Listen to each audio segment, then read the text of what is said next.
chers auditeurs, bienvenue sur notre chaîne Jean Sobayo et la déesse. La chaîne qui vous ressemble et qui vous rassemble. À ce qui paraît, vous êtes de plus en plus nombreux à nous suivre. Continuez comme ça, c'est génial. Nous, en tout cas, on prend beaucoup de plaisir. Le thème d'aujourd'hui est consacré à la fessée. Couple noir, incroyable.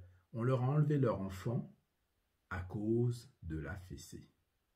À tout de suite. Jean, pourquoi a-t-on interdit la fessée? Oui, la déesse. Alors, ce qu'il faut savoir avant tout, c'est que la loi a interdit la fessée depuis le 2 juillet 2019. En droit, c'est ce qu'on appelle l'interdiction des violences éducatives ordinaires. Qu'est-ce que la fessée? La fessée, c'est le fameux droit de correction, un droit de correction qui était accordé aux parents de façon à, comment on peut dire ça, aider un petit peu à l'éducation des enfants. Donc c'était un droit légitime hein, de correction. Alors, la loi elle-même ne définissait pas la fessée. Donc la fessée n'était pas légale en fait. Enfin, quand je dis légale, c'est-à-dire que la loi ne définissait pas la fessée. C'est la jurisprudence qui assumait l'autorisation, si vous voulez, de la fessée. Donc ce sont les magistrats de la Cour de cassation qui, in fine, donnait le droit aux parents finalement de pouvoir user de cette autorité parentale de par la fessée.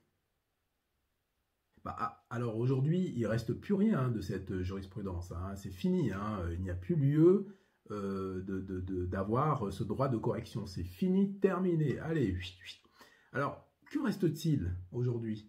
Rien, rien. Au contraire, il y a un article du Code civil qui définit l'autorité parentale.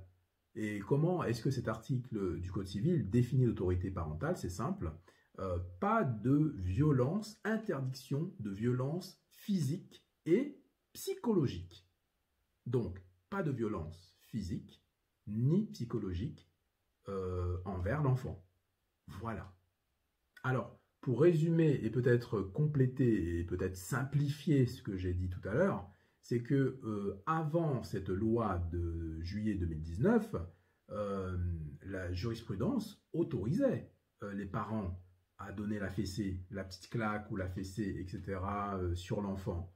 La jurisprudence n'interdisait pas.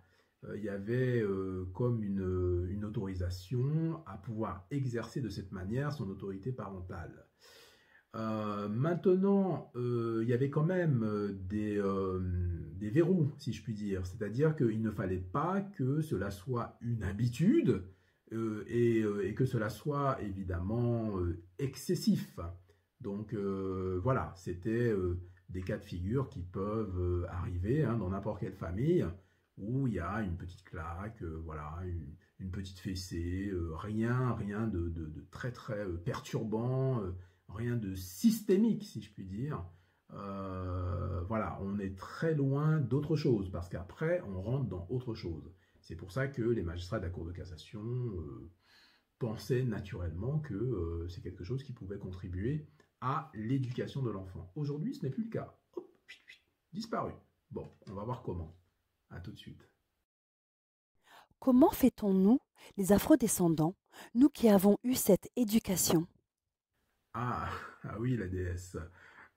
Effectivement, on comprend parfaitement hein, l'inquiétude que peuvent avoir certains parents à se demander, écoutez, si par exemple je suis au centre commercial et on me voit mettre une fessée, mettre une claque, une petite claque, hein, bien sûr, hein, à mon enfant, est-ce que il va pas y avoir des signalements? Est-ce que je vais pas me retrouver en prison, etc. Non, alors rassurez-vous quand même, on peut pas passer, comme on dit, de l'hiver à l'été, quoi, hein, d'une autorisation très formelle hein, de la Cour de cassation à la case prison, quoi, à une interdiction tellement stricte que c'est assorti de peine pénale, etc. Non, c'est pas comme ça que ça se passe. Donc, effectivement, on ne va pas en prison pour une fessée.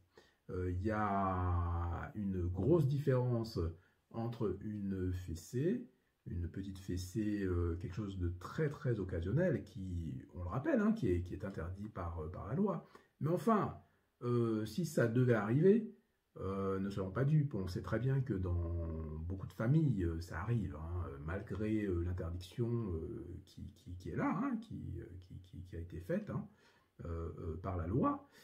C'est le cas dans beaucoup de familles. Alors évidemment, il s'agit de quelque chose de très exceptionnel que tout le monde peut comprendre. Il ne s'agit pas de donner des roustes à son enfant tous les jours et de manière habituelle. Là quand même, soyons raisonnables, là c'est plus la fessée, hein. On ne parle plus de la fessée, on parle d'autre chose, on parle comment dire, de maltraitance, on parle de choses qui n'ont plus rien à voir avec la fessée. Et par ailleurs, cette maltraitance, elle est prévue par les dispositifs du code pénal. Donc c'est pas nouveau, il n'y a rien de nouveau en fait. Ce dispositif pour protéger les mineurs de moins de 15 ans existait déjà. Voilà aussi pourquoi cette loi a troublé certains juristes. Cette loi a troublé surtout beaucoup de parents. Voilà. Peut-on appliquer cette loi à tout le monde, quelle que soit sa culture, son histoire? Alors, toi, la déesse, tu en poses des questions, hein, des questions vraiment très très pertinentes. Alors, je ne suis pas, bien évidemment, dans la tête du législateur, encore une fois. Mais je comprends ce que tu veux dire par là. J'imagine, je suppose que le législateur ne voulait pas quelque chose de très drastique. Je suppose que le législateur a voulu plutôt une espèce d'évolution des mentalités. C'est-à-dire que cette fessée a fait son temps, hein, c'était très pratiqué, hein, dans les années, on peut parler des années 60, etc. Enfin, je parle des années 60, mais bien avant, hein. Ça a été très très pratiqué. Mais enfin, on est en 2019, on est au 21e siècle, on vit à une certaine époque et les choses changent, les sociétés changent, voilà, les cultures se modifient un petit peu, ça bouge un peu, donc on a besoin de renouveler un peu tout ça et d'adapter, on va dire, les lois à son époque. Donc dans l'esprit du législateur, je pense que c'était plutôt une adaptation à une époque et essayer de juguler, si vous voulez, beaucoup de violences aussi, hein, faites aux enfants. On parle beaucoup de violences qui sont faites aux femmes. Dans des familles, il y a aussi beaucoup de violences qui sont faites aux enfants. Donc en fait, l'esprit du législateur n'était pas, je pense, hein, dirigé vers autre chose. Après, je ne sais pas, je suis ouvert à la discussion, mais je pense que c'était plus pour essayer de faire évoluer certaines mentalités, en fait. Essayer de peut-être faire comprendre aux parents qu'il y a d'autres manières de faire. Il ne faut pas tout de suite sanctionner par cette violence qui, je le rappelle, hein, était légitimée, hein, de par la Cour de cassation. Mais enfin, aujourd'hui c'est terminé, donc le législateur veut dire aux parents qu'il faut passer à autre chose. Évidemment, ce n'est pas facile, puisque on y arrive avec le couple noir, on y arrive tout doucement. C'est pas facile parce qu'il y a les cultures, il y a... Quand je dis culture, c'est pas forcément une culture qui vient d'un autre pays, hein, parce que entre la Bretagne, le Nord, l'Est, l'Alsace, etc., je suis pas sûr que tout le monde, comment dire, pense l'éducation de la même manière. Voilà. Alors, j'aimerais bien en dire un peu plus, mais il vaut mieux qu'on attende samedi. Alors, je compte sur vous, hein, pour venir nombreux samedi et débattre avec nous sur ce sujet qui est vraiment très très passionnant. À samedi.